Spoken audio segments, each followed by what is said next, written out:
This is the winner of 2024, the Galaxy S24 Ultra. The Galaxy S25 Ultra is already here and it's all be real, it's basically the same thing. Just little more performance and maybe a design tweak. So why would you spend that extra cash? And होंगे ही आपके कुछ सवाल कि क्या इसे 2000 and 2025 में लेना चाहिए?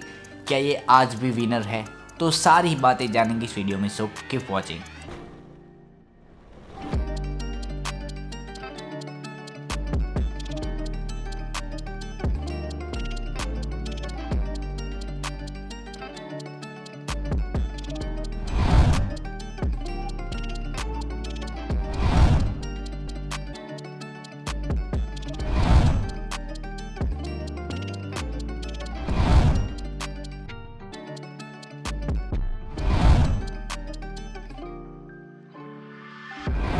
तो बिल्ड एंड डिज़ाइन से ही शुरू करते हैं। एंड एब्सोल्युटली राइट कि ये फ़ोन भी ना मेरी 16 प्रो की तरह ही प्रीमियम फील होता है।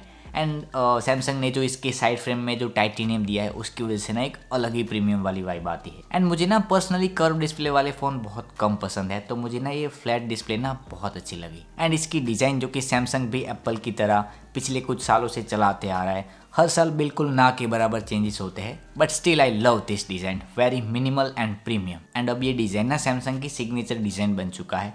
लोग ना इसे दूर से ही पहचान जाते हैं कि हाँ इसके पास तो सैमसंग का फ़ोन है, सैमसंग का S24 अल्ट्रा, या फिर कुछ लोग तो ऐसे भी कहते हैं जैसे कि हाँ उसके पास तो ना सैमसंग का 1 लाख रुपए वाला फ़ोन है। ऐसे भी मैंने कभी कभार नोटिस किया है। लेकिन ये फ़ोन ना सच में बहुत बड़ा है, जायंटिक फ़ोन है।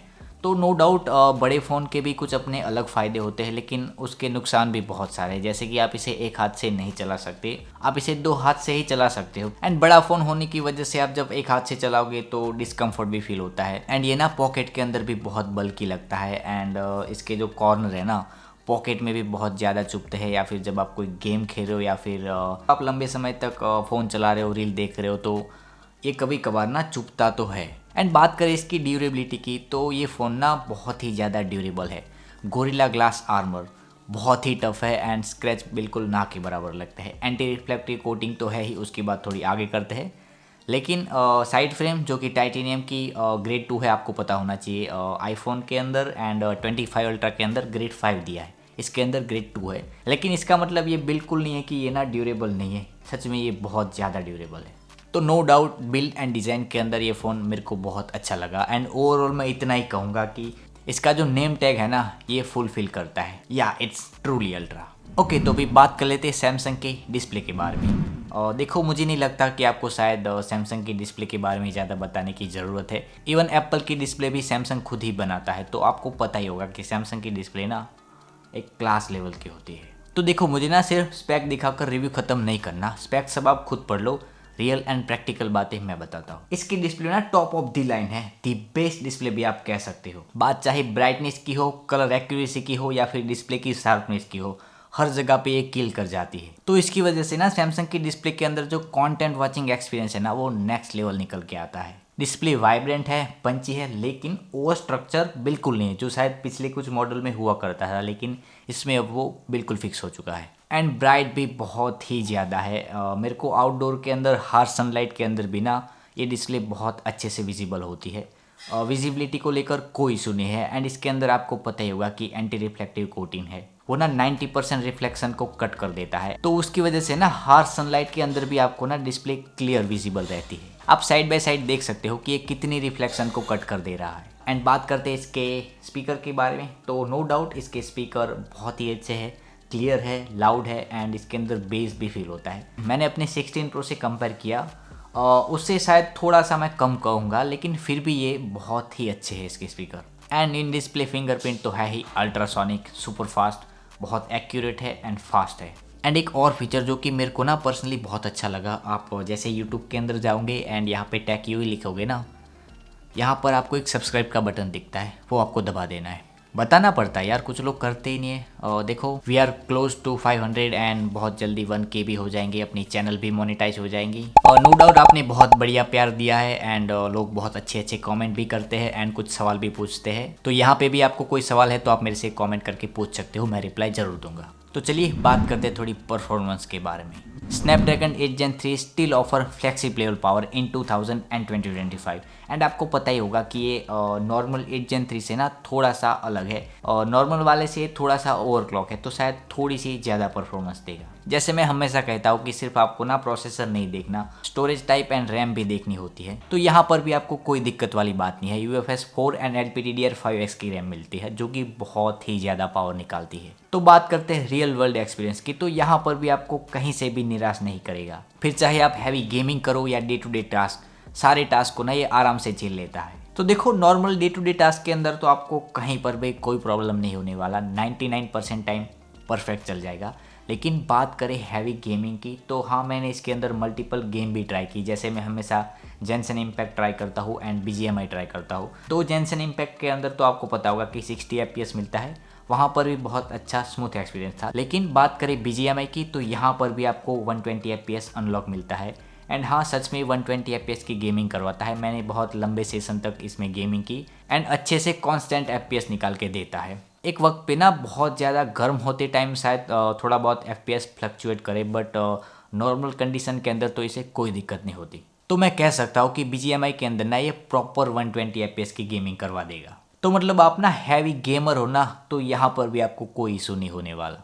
तो ओवरऑल ना मैं इतना ही कहूँगा कि ये फ़ोन ना काफ़ी कंसिस्टेंट पावर निकालता है एंड आप इसे ना अगले 3-4 साल तक आराम से चला सकते हो। तो थोड़ी बैटरी की बात कर लेते हैं। तो मुझे ना 1 डे का बैटरी बैकअप आराम से मिल जाता है। इसकी बैटरी ना मेरे को बहुत अच्छी लगी। देखो, 5000 mAh की बैटरी है, तो मेरे को ना आराम से 1 डे का बैटरी बैकअप मिल जाता है। इवन कभी कभार रात को ना 15 से 20% के आसपास चार्ज भी बच जाता है। एंड मेरा यूज़ ना प्रॉपर होता है, सेम आप ही की तरह। वॉचिंग कंटेंट, चैटिंग, थोड़ी बहुत रील देख रही या फिर थोड़ी बहुत गेमिंग भी कर ली, तब भी मेरे को ये 1 डे का बैटरी बैकअप आराम से दे देता है। तो बैटरी बैकअप को लेकर तो मुझे कोई इशू नहीं है। लेकिन चार्जिंग ना थोड़ी बहुत स्लो आपको फील होगी अगर आपने एंड्रॉयड फ़ोन चलाए होंगे 100 वॉट वाले, तो वहाँ पर आपको शायद थोड़ी बहुत स्लो लगे। तो थोड़ी बहुत सॉफ्टवेयर की बात कर लेते हैं। One UI 7 on S24 Ultra is mature, polished and stable. Every animations, every transition feel stable. आपको ना कहीं पर भी ऐसे रैंडमली लैग देखने को नहीं मिलेंगे। 99% ऑफ द टाइम ये स्मूथ ही चलेगा। And the best part is it's feels like yours, like your room. आप अपने हिसाब से चीज़ों को मैनेज कर सकते हो। Lock screen customisation, home screen customisation and even आप विजिट्स को भी कस्टमाइज कर सकते हो। तो मतलब आप ना अपने हिसाब से हर एक चीज़ को कस्टमाइज कर सकते हो। लेकिन आपका मन यहाँ पर भी नहीं भरता ना, तो सैमसंग की खुद की बहुत सारी ऐप है, जैसे कि गुड लक मॉड्यूल। यहाँ पर ना आपको टन्स ऑफ कस्टमाइजेशन मिल जाती है। छोटी से छोटी चीज़ों को भी आप कस्टमाइज कर सकते हो। इवन आप ऐप की ओपनिंग एंड क्लोजिंग की एनिमेशन को सेट कर सकते हो। जैसे हम एडिटिंग में सब लाइन को कस्टमाइज कर सकते हो, उस तरीके से आप इसको भी कस्टमाइज कर सकते हो। सो आई थिंक कस्टमाइजेशन का किंग तो सैमसंग ही है। एंड गैलेक्सी AI, आपने गैलेक्सी AI के तो चर्चे सुने ही होंगे। And yes, it's way better than Apple. लेकिन हाइप को साइड में रखकर एक्चुअल प्रैक्टिकल बातें करते हैं। तो मैंने ना गैलेक्सी AI को ना हार्डली ही यूज़ किया है एंड ये लाइफ टाइम तक फ्री भी नहीं रहने वाले, तो शायद मेरे जैसे कुछ लोग बाय ना भी करें। लेकिन ये यूज़फुल तो है सच में। Live translate during calls, legit useful. Circle to search, हाँ कभी कभार यूज़ में आ जाता है। एंड जनरेटिव एडिट, ये ना मेरी एक्सपेक्टेशन से बहुत ही ज़्यादा अच्छा वर्क करता था। मैं अपनी फ़ोटो से कुछ भी रिमूव कर सकता हूँ and it's really work great.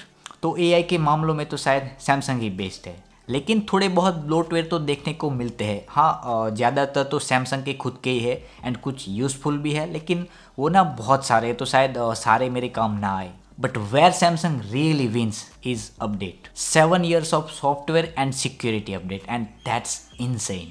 You are basically buying phone right now and you are future proof till 2031. Samsung, Apple and Google ही ये करता है। So great job Samsung. तो चलिए थोड़ी कैमरा के बारे में बात कर लेते हैं। Probably the biggest flex of 24 ultra is camera and zoom.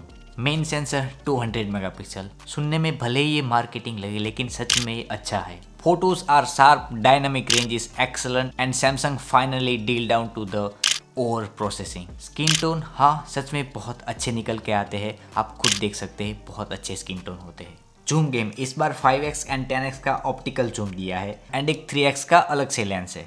And guess what, it's actually better in most condition. The 5x is faster, sharper and useful for portraits and travel photos. And you still get 10x and even 100x digital zoom. And वो भी useful है up to 20 to 30x for sure, and 100x fun to use है।